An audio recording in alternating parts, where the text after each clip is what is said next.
काशी में 7 वार और 9 त्योहार की रवायत रही है और इसी के तहत लखा मेले में भी जो जगन्नाथ यात्रा है, रथ यात्रा है, उसको भी शुमार किया जाता है। और इस बार जो रथ यात्रा मेले की जो जिम्मेदारी है वो पूर्व एमएलसी ब्रिजेश सिंह को दी गई है। सबसे पहले टाइम्स नाउ नवभारत में आपका स्वागत है। क्या मन में फीलिंग है इस बार, आप चूंकि पहली मर्तबा इस मेले से जुड़ रहे हैं?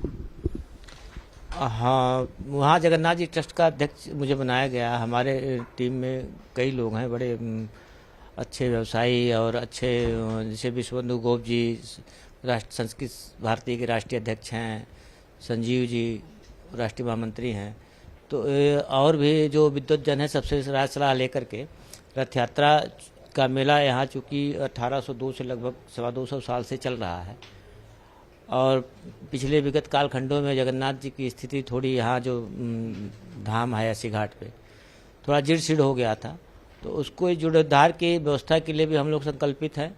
और इस बार का पहला अनुभव है, लेकिन पूरी उम्मीद है और पूरा प्रयास भी है कि हम लोग इसको भव्य और दिव्य बनाएंगे। और बनाने की कोशिश में जो है सारी तैयारियां पूर्ण हो चुकी हैं और आप लोग भी सादर आमंत्रित हैं। परिवार सहित आइए, प्रभु का प्रसाद लीजिए।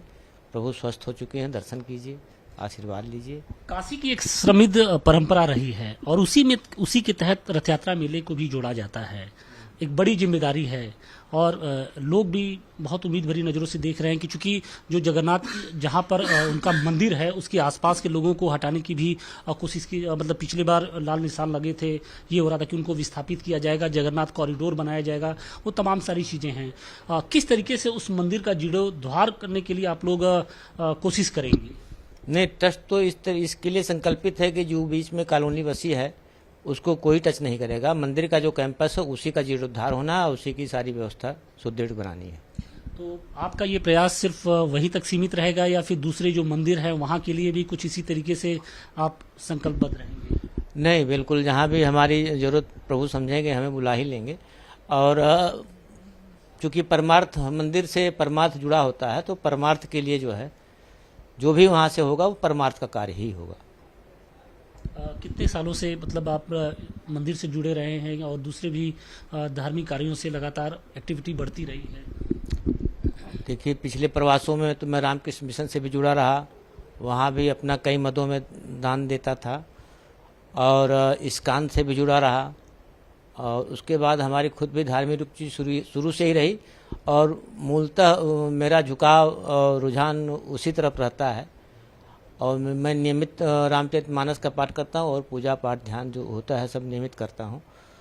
तो जो भी प्रभु के प्रेरणा आती है उस दिशा में कार्य करता हूँ। संदेश क्या देंगे हमारे चैनल के माध्यम से युवाओं को, लोगों को संदेश क्या देंगे कि किस तरीके से आध्यात्मिक जो शक्ति है उसको अपनाने की जरूरत है?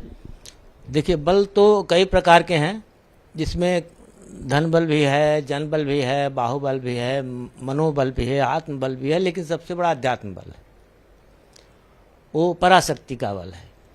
तो हम तो सारे युवाओं से आह्वान करेंगे कि वो कुछ न कुछ अपने लिए ध्यान के लिए थोड़ा समय दें और ध्यान के समय जो आने वाली प्रेरणा है उस पर, जो दिशा निर्देश है उस पर चलने का प्रयास करें। इस तरीके की जो गतिविधियां होती हैं वो आपको कितना ताकत देती हैं?